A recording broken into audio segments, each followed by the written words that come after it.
All right, welcome back to the last video for now for the Magic Box. So we've got two LEDs on there now and the button. What I want to do now is talk about this guy right here, which is the IR sensor module. All right, so let's learn about this a little bit. Let's take some notes. All right, IR sensor module. Okay, so I want you to notice if you look at the bottom right there. All right, maybe I'll come down on this top view here. Okay, here's the IR sensor module.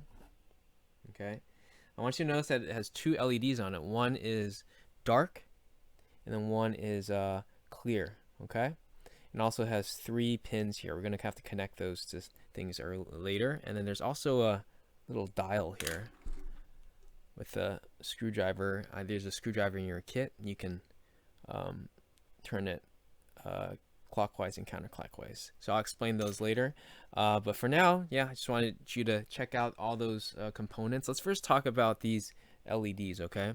So the clear one here is a emitter, okay? It sends signals out, and then the dark one here is a receiver, so it senses or receives signals coming back in. Okay, so let's talk more about that. All right, so here's our module. 3 pins. We got a clear LED and then a dark LED. All right. So the way that it works is that it uses infrared. That's what IR is. Infrared's light, and sends it out from the clear one. Okay.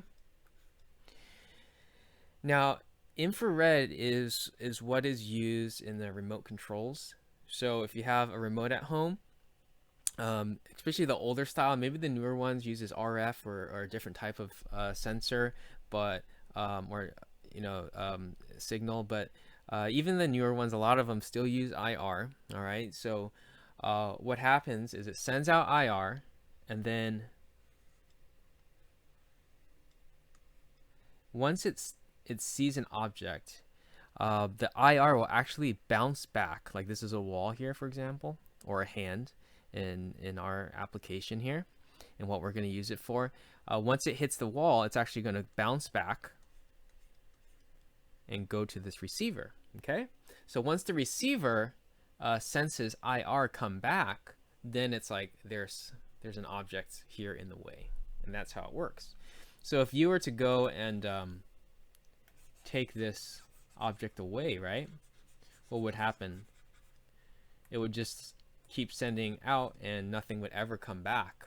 And so then the sensor says, oh, nothing is here. Okay, and then that's essentially how it works. Another way to connect with your real life. So if you have an IR remote, you may have come across the experience where you're trying to change the channel or change the volume and someone is in the way. The IR cannot go through them, and that's why your TV can't receive the signal. You can't change the channel. You're like, hey, move over, and then you can change it. So what's actually happening, the remote control is sending IR signal trying to get to the TV, but it's bouncing off that person back to you. And you don't have a receiver, so you don't care, you don't feel it or anything. But if you did have an IR sensor, IR receiver, then you would be able to detect some of that back. Okay. Now here's another thing. Okay, so when we hit a wall with these IR signals, when it comes back, it's actually going to be smaller.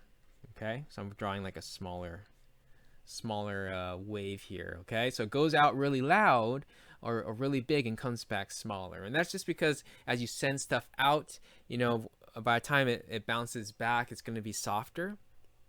Okay, so in the sense, you can also sense how far something is away. Okay, so if this thing is way out, like if it's over here, okay, then the amount of IR that bounces back is going to be even less.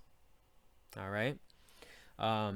Versus if you had it like right here, like super close to it, okay, then the amount of IR that bounces back is is going to be a lot more. You know, imagine kind of like a ball, you know, like a little cherry ball you play in the playground, right? If you throw it against the wall and wall is super close, it bounces back super fast, right?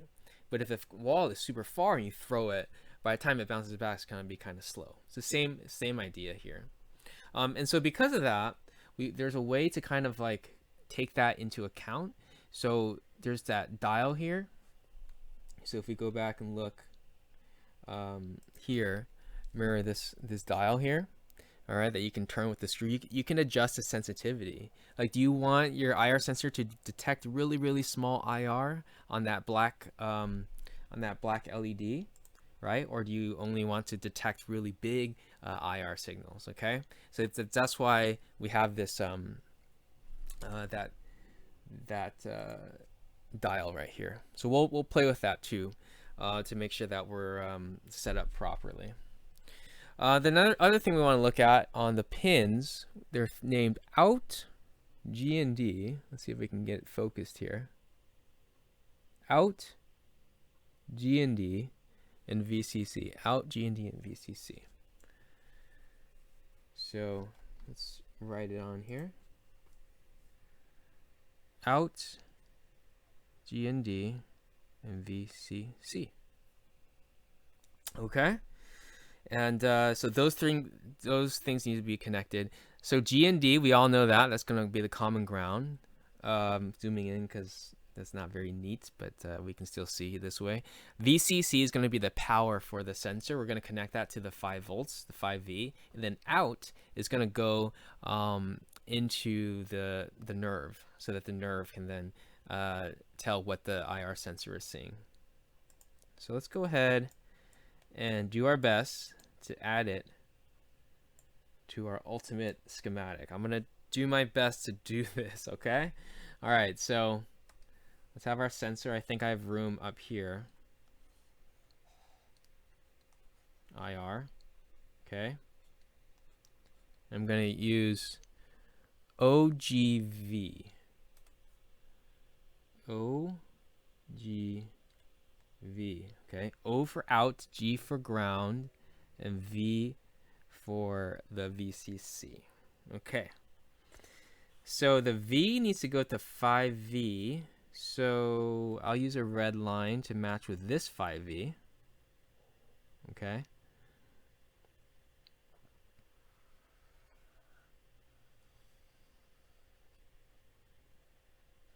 Okay, good. Ground needs to go to G and D. Where is there a G and D? Actually, I think this, yeah, this is G and D right here. This part of the button. So I can just do this, hop over that, and connect that. Because this is already G and D if you follow the line. Yep. Okay. And then there's just one more, which is the nerve pin, which will go to number 6. So I'll just draw the number 6 right here. Okay, number 6. And I'm just going to use a different color just so that because it's getting crazy. It's easier to read like this. Okay, so 6. Jump that. Jump that. 6 goes to out. Okay? Apologies. This is like, I know it's a lot going on here, but since we did it step by step, you're going to be able to understand this thing, which is pretty cool, right? If you just looked at it first time ever, this is craziness. I have no idea what's going on. But because we did it starting from one LED, step by step you understand it. So if it looks confusing, just kind of like start with just the LED and then kind of go out that way and be like, oh yeah, it makes sense. All right, so we have that set up. Let's go ahead and connect this up. So I'm going to the top down. All right, okay, I'm going to disconnect power. Okay, and then what I'm going to do is take this and go ahead and just put it onto the breadboard. Okay, I'm gonna put it down here where there's more room. Okay, and I'm going to put every pin so that it's on its own row. So I'm using row 10 down here, okay? And then I've got to wiggle it. So it's going to be tight, so you're going to have to wiggle, wiggle, wiggle. Don't force it, okay? Wiggle, wiggle, wiggle, and then it'll go in there eventually. All right, so the way it's set up now, out, let's make sure you can see this. Out is on the first pin up here. Out is right here, okay? You see that? Make sure you can see. Okay, so out is up here. So out goes to nerve number 5. So let's do that. Let's get a we're looking at the pin-to-pin cable. Get a green one to match our drawing, and put it into the out row, which is going to be that first row. Okay. So this green is now connected to the out pin of the sensor, and let's connect it to 6. All right, we are getting there. 6. Right there.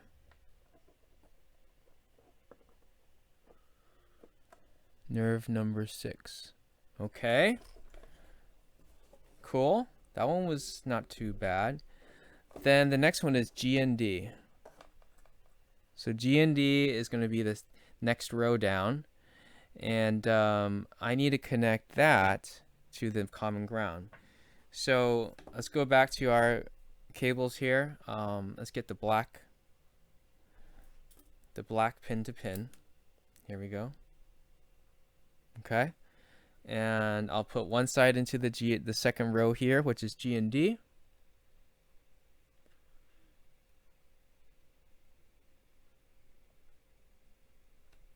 There we go. Okay, and then this side. Now there's no more G and Ds on the Uno. Okay, but we do know that, you remember this button? The second leg where I have this brown wire and this black wire in, that's already GND. And look, there's a hole right there in between the button and the brown wire where I can connect to GND. So I'm going to put this in, wiggle, wiggle, there. And that's the beauty of the breadboard, right? So all those 3 are all GND, common ground, and I'm able to then use that to give my IR sensor module a GND. Now the last one here is VCC. That needs to go to 5V.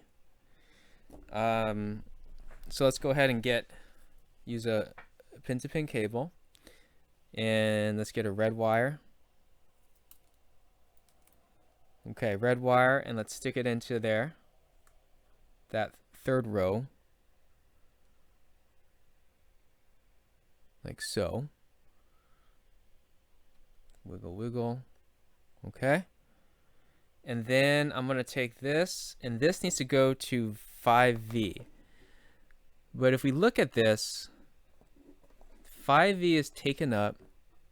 I know it's upside down, but if you look at it, 5V is taken up by this red wire here, and there's no other 5V, at least on my Uno here. So what can we do? So we actually have to use the breadboard to make more 5Vs. Okay. So what I'm going to do is I'm going to take this red wire out. Okay, we're going to have to connect it later, so just keep track. We have a red wire out. This is actually for the servo motor. Okay, so that red wire's out. Let's go ahead and put it onto the breadboard. And let's put it like somewhere, just like a brand new row somewhere. Like maybe right here. Okay, so that's a brand new row. I just randomly well, you know, maybe I'll make it not so random. I'll put it up here, row number 1. Okay, but on this side. So this side, remember, this side is not connected to this side because it's separated by the valley. Okay, so we can put it here. It's not going to be connected to the rest of these on this side. So that's going to be where we want 5V to be. So then I'll take this, which is on the sensor. the out of the sensor needs to connect to 5V, so I'm going to put it on the same row. So we're friends now, and we're all connected. Okay, so these two are now connected because it's on the same row and it's on the same side of the valley. Now this, we just need to connect this row, which is any of these 3 pins right here, 3 holes here, to the 5V on the board. Okay, so what do I have left? I have a I guess I have an orange. Let's just go with orange. It would be nice to have another red, but orange is close enough right now. So orange, pin-to-pin cable. One side will go into our 5V row, okay? And then the other side connects to the 5V on the Uno to make everything on this row 5V. So get my Uno, and then find 5V. And let me put it right side up so it's not... Okay, so 5V.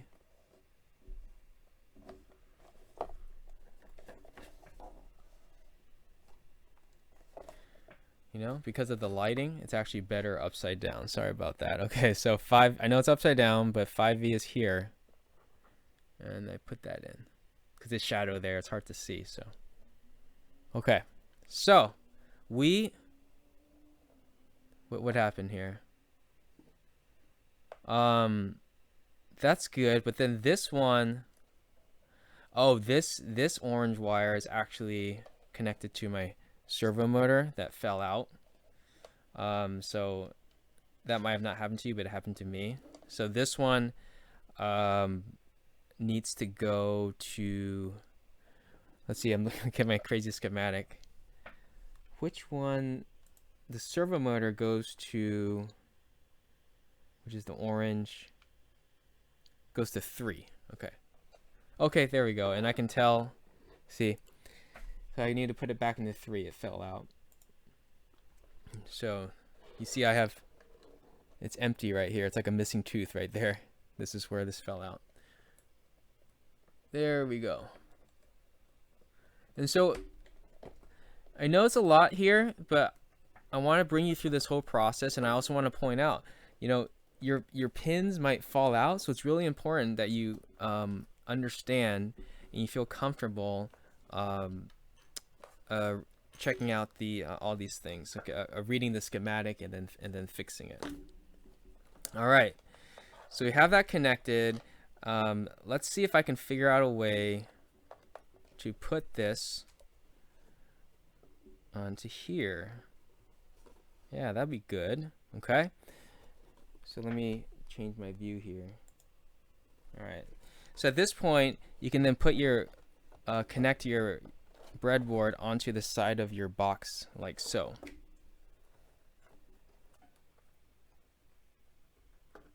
So you could go like this, okay? That could work, or you could go like this, but my wires need to be kind of opened up a little bit in order to do that. Okay, yeah, so I could do it like this too. And maybe it's better right side up like this, because that way when you make adjustments or make changes, the breadboard's up and down, so you don't get confused and have it like, because when it's like this, you might think rows are columns, okay? So you want to put it right side up. It's probably the better way. So you can take this this thing's a sticky foam, so just take this paper off, okay? And then we stick it on like so, and it's super sticky, so like once it's there, it's there. All right, clean up a little bit. Let's plug it in. The cool thing about the sensor is that you can kind of test it out without any coding. I'll show you what I mean. All right, so I'm gonna plug it in. Cool. Okay, now I'm gonna let me go from the top. Okay, do you see that there's a green light here? All right, so that green light is on. That just means that there's power and that the sensor is getting power. But watch this. If I put my hand here, another light may turn on, but another light is not turning on. So that means my sensor's not working. But don't worry, Remember this thing? There's this little dial here. So we're going to get this, our screwdriver, and very gently, it's like very easy to turn. Let's just turn it up again, up a little bit. So if you have yours, what I would do is just turn it counterclockwise all the way. Okay, again, you don't need to give it a lot of force, just be gentle with it. And then I think that's what that's doing. It's the lowest sensitivity. So it's like it's not going to detect anything. It's basically like the same as off. Now slowly turn it up. So you're going to turn it clockwise a little bit and then put your hand in front. Oh, look. Now you can see the other light. Every time my finger goes up to it, that other light turns on. Okay? So once you have something like this, it says that it means that your sensor is able to detect objects using the whole like IR, it's sending IR and then receiving IR. And the sensitivity is dialed in just right. Okay? So you just kind of turn the dial a little bit to increase the sensitivity. So just again, you turn it all the way low. Turn it all the way low by going counterclockwise and then slowly go clockwise. And as you do it, test to see if it works. And I'm good. Okay, cool. So that works. So then now I can go to my code and believe it or not, the coding part is going to be super straightforward. Okay. All right. So this is actually all I have to do. So right now it's working via my button, right? So let's make sure that still works. I press the button and it works like that, okay?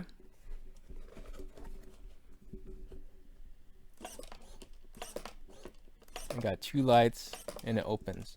Now, if I want to use the sensor instead, I just say instead of the 4 here, let's change it to the sensor pin. And the sensor pin is 6, I believe, 6. So we'll make that 6, and make this 6, upload.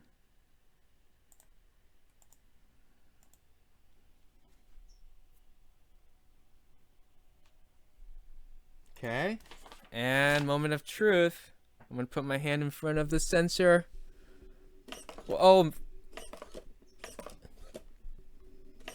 it works. We did it. Self-opening box. All right. Awesome. So we're set. So we have it working with a button. We got it working with a button, and then we're also got it working with the sensor. Now, what if you want it to work with the button and the sensor? Well, what I'll do is maybe I'll make another video for that. All right. So we got the sensor working. And go ahead and play with that again. You can change the behavior, like whenever you go up to it, maybe it laughs at you. Maybe the lights do different things. It's totally up to you. That's the fun part. You can customize it to whatever you want it to be. Okay. All right. That's it for now. I'll see you on the next one.